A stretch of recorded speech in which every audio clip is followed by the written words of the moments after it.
نحمده ونصلي على رسوله الكريم أما بعد فأعوذ بالله من الشيطان الرجيم بسم الله الرحمن الرحيم إنا نحن نزلنا الذكر وإنا له لحافظون صدق اللہ العظیم۔ ارشاد باری تعالی ہے کہ قرآن مجید کو ہم نے نازل کیا اور ہم ہی اس کی حفاظت کریں گے۔ سبحان اللہ، اللہ تبارک و تعالی نے قرآن مجید کی حفاظت کا ذریعہ عجیب و غریب انداز میں اس کو ترتیب دیا۔ سب سے پہلے تو معصوم بچے قرآن مجید کو حفظ کر رہے ہیں، جو اس کا ترجمہ نہیں جانتے، جو اس کے معانی نہیں جانتے، جو عربی زبان سے واقف نہیں ہیں، ان دلوں میں قرآن مجید محفوظ ہوتا ہے جو صاف ستھرے ہوتے ہیں۔ کیونکہ جب انسان بڑا ہو جاتا ہے اس کے دلوں میں بہت ساری باتیں آ جاتی ہیں، لیکن معصوم دل اللہ تبارک و تعالی نے انتخاب فرمایا ہے کہ اس کے اندر قرآن مجید یاد ہو جاتا ہے، اور پھر یہ اعجاز اور خصوصیت قرآن کو حاصل ہے پوری دنیا کے اندر، تمام مذاہب کے اندر، کہ قرآن مجید کو یہ خصوصیت حاصل ہے کہ کروڑوں اس کے حافظ موجود ہیں اور کروڑوں حفظ کر رہے ہیں۔ بچے بھی اس کو یاد کر رہے ہیں، بچیاں بھی اس کو یاد کر رہی ہیں۔ یہ اعجاز اور یہ خصوصیت قرآن مجید کو حاصل ہے۔ اور پھر اس کے بعد صرف یہی نہیں، قرآن مجید کے لہجے کو بھی یاد کیا جا رہا ہے کہ ہم نے اس کو کیسے پڑھنا ہے، کیسے حسین انداز میں پڑھنا ہے، کیسے خوبصورت انداز میں پڑھنا ہے۔ ماشاءاللہ ابھی ہمارے عزیزم محمد جو ہمارے احمد علی بھائی کے بیٹے ہیں قرآن پڑھ رہے تھے، کس پیارے انداز میں پڑھ رہے تھے۔ اللہ تعالیٰ ان کو اور ان کے جو پڑھنے کی صلاحیت ہے اس میں اضافہ فرمائے۔ تو یہ قرآن مجید کو حضر میں پڑھنا اور قرآن مجید کو مشق میں پڑھنا، یہ بھی قرآن مجید کو اعجاز حاصل ہے۔ دنیا کی کوئی کتاب نہیں ہے، بہت ساری کتابیں ہیں، مذہبی کتابیں ہیں، لیکن یہ اعجاز قرآن مجید کو حاصل ہے۔ اور پھر قرآن مجید کے اندر اس کی مختلف قرأتیں ہیں، مختلف قرأتیں ان کو بھی محفوظ کیا گیا، باقاعدہ ان پر کتابیں موجود ہیں کہ مثلا مالکی یوم الدین ہے، مالک بھی پڑھ سکتے ہیں، مالکی یوم الدین بھی پڑھ سکتے ہیں۔ تو قرآن میں کئی قرأتیں ہیں، وہ قرأتیں بھی محفوظ ہیں اور باقاعدہ اس پر کتابیں موجود ہیں۔ پھر قرآن مجید کے معانی اور مطالب کو بھی محفوظ کیا گیا کہ قرآن مجید کے معانی اور مطالب ہزاروں تفسیریں موجود ہیں، ہر زبان میں موجود ہیں۔ اردو میں دیکھو، عربی میں دیکھو، بنگالی زبان میں دیکھو اور انگریزی میں دیکھو، دنیا کی کوئی ایسی زبان نہیں ہوگی جس کے اندر قرآن مجید کی حفاظت کا ذریعہ اللہ تبارک و تعالی نہ بنا دیا۔ اور قرآن مجید وہ کتاب ہے، آج بھی میں کسی سے کہہ رہا تھا کہ قرآن مجید کہ ضابطوں اور اصولوں کو جو اپنا لیتا ہے وہ کبھی ناکام نہیں ہوتا۔ دنیا کے اندر بہت سارے لوگ پیسہ، دولت، چیزیں اور کماتے ہیں اور دنیا کے اندر اپنی زندگیاں گزارتے ہیں، بڑے بڑے پیسوں والے، لیکن کچھ عرصے کے بعد پتہ چلتا ہے کہ ان کی زندگی برباد ہو گئی، ان کی اولادیں مخالف ہو گئیں، ان کی بیویاں مخالف ہو گئیں، ان کے بچے مخالف ہو گئے۔ ایسے ایسے لوگ دیکھے کہ بڑا پیسہ کمایا اور بڑی دولت کمائی، اولاد کی خاطر، بیوی کی خاطر، بچوں کی خاطر کہ یہ ہمارے بن جائیں گے، لیکن وہ دولت کام نہ دے سکی، انہی کے بچے ان کے مخالف ہو گئے۔ ہمارے ایک جاننے والے ہیں ساتھی، دبئی میں رہے، بڑا پیسہ کماتے رہے اور اولاد کو پوری دنیا کی سیریں کرائیں، پوری دنیا کی سیریں کراتے رہے، بڑے بڑے علاقے دکھائے، وہ دبئی میں رہے اور اس کے بعد یہاں پاکستان میں انہوں نے دولت بھیجی، اپنی بیوی کے نام کرتے رہے کہ میری زندگی کا پتہ نہیں، بیوی کے نام کرتا جاؤں، اپنی کوٹھی بنگلہ سب کچھ ان کے نام کر دیا۔ اور اس کے بعد جب وہاں سے فارغ ہو کے چھوڑ کر آئے، گھر میں آئے تو گھر میں داخل ہوئے تو گھر میں سلام کیا تو انہوں نے پوچھا آپ کون ہیں؟ انہوں نے کہا میں بھائی گھر والا ہوں، آپ کا شوہر۔ انہوں نے کہا نہیں ہم تو نہیں جانتے۔ انہوں نے کہا شاید اولاد ہی جان لے، اپنی اولاد سے بات کی۔ انہوں نے کہا ہم بھی نہیں جانتے، حالانکہ اولاد کو کسی کو ڈاکٹر بنایا، کسی کو انجینئر بنایا۔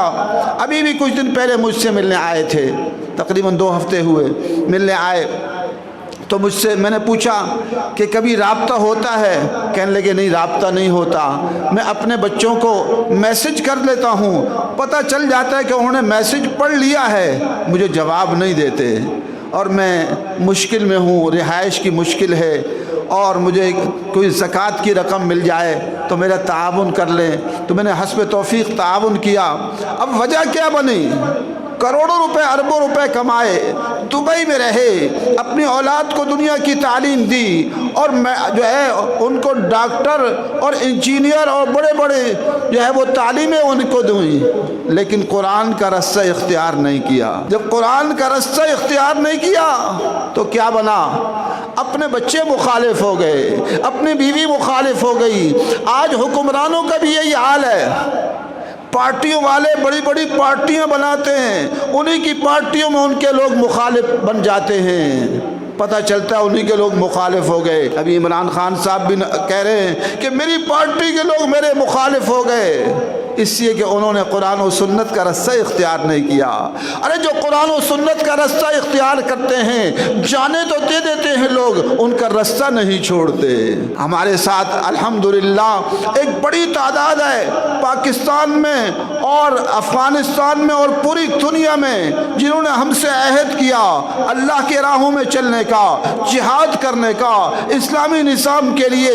وہ جیلوں میں تو چلے گئے، عقوبت خانوں میں تو چلے گئے، ہائی سیکورٹی جیلوں میں تو چلے گئے، لیکن انہوں نے اپنا عہد نہیں چھوڑا۔ آج بھی الحمدللہ آج وہ لاپتہ ہو چکے ہیں، وہ عقوبت خانوں میں جا چکے ہیں، اندر جا کر ان کا ایمان میں اضافہ تو ہوا ہے، اضافہ کم نہیں ہوا الحمدللہ۔ کیوں؟ اس سے کہ انہوں نے قرآن و سنت کا رستہ اختیار کیا ہے۔ حضور صلی اللہ علیہ وسلم کے ساتھیوں کو دیکھیں، کتنی تکالیف آئیں اور کتنی پریشانیاں آئیں، کتنے مصائب آئے، لیکن انہوں نے راستہ نہیں چھوڑا۔ فاقے تو کر لیے، راستہ نہ چھوڑا، پیٹوں پر پتھر تو باندھ لیے، لیکن محمد عربی صلی اللہ علیہ وسلم کا راستہ نہ چھوڑا۔ اس لیے کہ حضور صلی اللہ علیہ وسلم نے کون سا راستہ بتایا تھا؟ قرآن و سنت کا راستہ۔ اور ہمارے حال یہ ہے، یہاں بڑے بڑے لوگ ہیں، ان کی اولادیں ان کی مخالف ہو رہی ہیں، ان کے ساتھی ان کے مخالف ہو رہے ہیں، دنیا میں سفر ان کا چھوڑ رہے ہیں، اس سے کہ انہوں نے قرآن و سنت کا راستہ چھوڑ دیا ہے۔ تو جو قرآن و سنت کا راستہ اختیار کرے گا، ان کی اولادیں ان کو چھوڑیں گے نہیں۔ آج کل بہت سارے اولڈ خانے بنے ہوئے ہیں، یعنی بوڑھوں کی جگہ بنے ہوئی ہیں۔ آپ جا کے تحقیق کر لیں کہ اولڈ خانوں میں کون لوگ اپنے والدین کو چھوڑتے ہیں؟ وہی لوگ چھوڑتے ہیں جو دنیا کی لائن پڑے ہوئے ہوتے ہیں، جو دین پڑے ہوتے ہیں اور قرآن و سنت کا راستہ اختیار کیے ہوئے ہوتے ہیں۔ ان کے والدین بوڑھے ہو جاتے ہیں، وہ ان کا احترام زیادہ ہی کرتے ہیں، وہ ان کو چھوڑتے نہیں ہیں، اس لیے کہ انہوں نے قرآن و سنت کا راستہ دیا ہوتا ہے۔ اس لیے میرے دوستوں، میری ماں اور بہنوں اور بیٹیوں، ان ھذا القرآن یہدی للتی ہی اقوم، قرآن ہمیں سیدھا اور سب سے مضبوط راستہ دکھاتا ہے۔ دنیا میں بھی قرآن ہمیں مضبوط راستہ دکھاتا ہے، اور قبر کا، حشر کا وہ مضبوط راستہ دکھاتا ہے جس میں ناکامی نہیں ہے۔ ناکامی ہے دنیا کے راستوں پر۔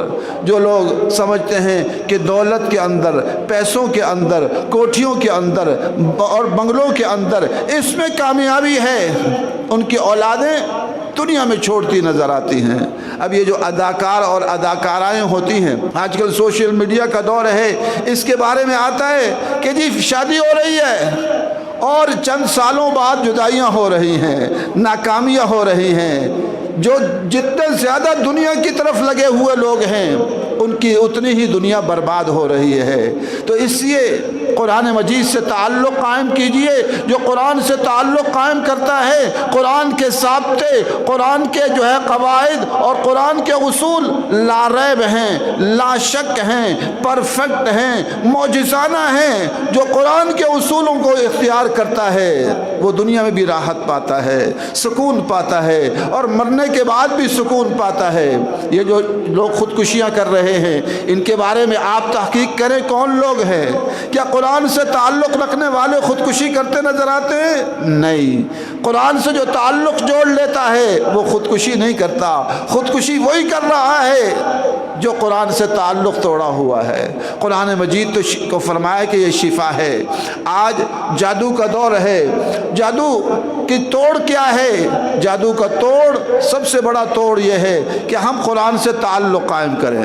ہو جاتا ہے وقتی طور پر جادو کا ہونا، یہ آپ صلی اللہ علیہ وسلم پر بھی ہوا، لیکن اب اس کا توڑ کیا ہے؟ اس کا سب سے بڑا عظیم توڑ کیا ہے کہ ہم قرآن مجید سے تعلق قائم کر لیں اور قرآن مجید کی تلاوت کا معمول بنا لیں، اور زیادہ سے زیادہ تلاوت وہ شروع کر دیں۔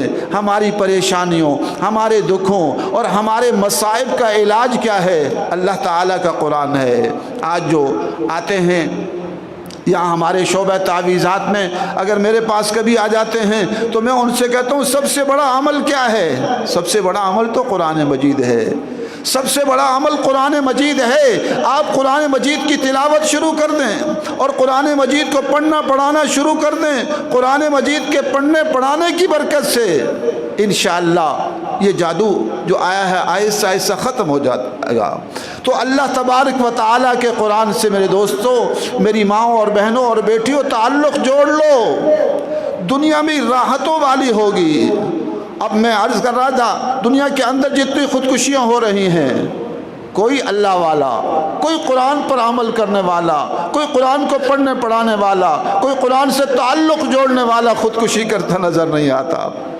وہی لوگ ہیں جو قرآن سے دور ہیں، وہی خودکشیاں کر رہے ہیں، اپنے گھر میں قتل و غارت گری کر رہے ہیں۔ کتنے ایسے لوگ ہیں جو نشہ کر رہے ہیں؟ ابھی بھی ایک خبر آئی تھی، ایک نوجوان جو نشہ کر رہا تھا، اس نے اپنے گھر کے خاندان کے 6 افراد کو قتل کر دیا۔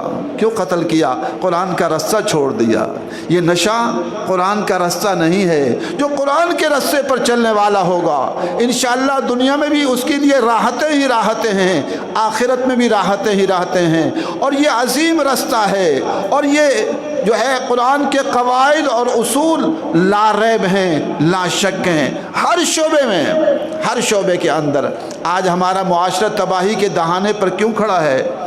چوریاں کیوں بڑھ گئیں؟ قرآن کے اصولوں پر عمل نہیں ہو رہا۔ قرآن نے جو قواعد و ضوابط دیے ہیں چوری کے خاتمے کے لیے، ڈاکے کے خاتمے کے لیے، اور اس کی وجہ سے اس پر عمل نہیں ہو رہا۔ آج اسی لیے چوریاں بڑھ گئیں، ڈاکے بڑھ گئے، بدکاریاں بڑھ گئیں، اور قتل و غارت گری بڑھ گئی۔ اس سے میرے دوستوں، میری ماں اور بہنوں اور بیٹیوں، قرآن مجید سے تعلق قائم کریں، قرآن مجید کو زیادہ سے زیادہ پڑھنے کا اہتمام کریں، اور قرآن مجید کو زیادہ سے زیادہ یاد کرنے کا اہتمام کریں۔ اپنی اولادوں کو قرآن مجید کا حافظ بنائیں، اپنی اولادوں کو قرآن مجید کا حافظ بنائیں، اور پھر اس کے ساتھ ساتھ کوشش کریں کہ ہم حضر اور مشق میں بھی قرآن کو اچھے انداز پر پڑھنے والے بن جائیں۔ ہمارے گاؤں سے اساتذہ آ رہے ہیں تو میں جہاں ان کا اور جائزہ لیتا ہوں تو وہاں ان کی حضر اور مشق کا جائزہ بھی لیتا ہوں، حضر اور مشق کا جائزہ بھی لیتا ہوں کہ ہمیں قرآن مجید حضر میں اور مشق میں قرآن مجید کو اچھے انداز پر پڑھنا آنا چاہیے، اور پھر یہیں تک نہیں، قرآن مجید کو تفسیر پڑھنی چاہیے، ہمیں معلوم ہونا چاہیے۔ آج ہمارا بڑا المیہ یہ ہے کہ ایک اوسط اندازہ یہ ہے کہ تقریباً 80% بلکہ اس سے زائد جو ہمارے لوگ ہیں ان کو قرآن مجید کا ترجمہ نہیں آتا۔ بڑی تعداد ہے جن کو قرآن مجید کا ترجمہ نہیں آتا۔ اس سے اہتمام ہم کریں کہ قرآن مجید کے ترجمہ اور تفسیر ہمیں آئے۔ آج کل ماشاءاللہ عرب علماء بڑی پیاری تفاسیر لکھ رہے ہیں۔ صفت التفاسیر شیخ صابونی رحمہ اللہ کی ہے، بہت پیاری تفسیر ہے۔ ایسر التفاسیر شیخ ابو بکر جزائری کی ہے، جس میں انہوں نے جو ہے قرآن مجید کی جو ہے قرآن مجید کی آیات کے فوائد لکھے ہیں، اور ایسے ہی عون الرحمن ایک تفسیر آئی ہے، اس میں تقریباً ہے تو مہنگی 33,000 کی ہے، لیکن ہے بہت پیاری۔ اس میں صرف سورہ فاتحہ کے اندر 65 فوائد انہوں نے نقل کیے ہیں، صرف سورہ فاتحہ کی، اور بہت پیاری تفسیر ہے۔ ہر عالم کو عون الرحمن کا جو ہے وہ مطالعہ کرنا چاہیے۔ اللہ تبارک و تعالیٰ سے دعا ہے کہ اللہ تبارک و تعالیٰ ہم سب کو قرآن سے تعلق قائم کرنے کی توفیق نصیب فرمائے، اور قرآن مجید پڑھنے پڑھانے کی توفیق نصیب فرمائے، اور قرآن مجید کے جو قواعد ہیں اور ضوابط ہیں اور اصول ہیں ان پر عمل کرنے کی توفیق نصیب فرمائے۔ وآخر دعوانا الحمد للہ رب العالمین۔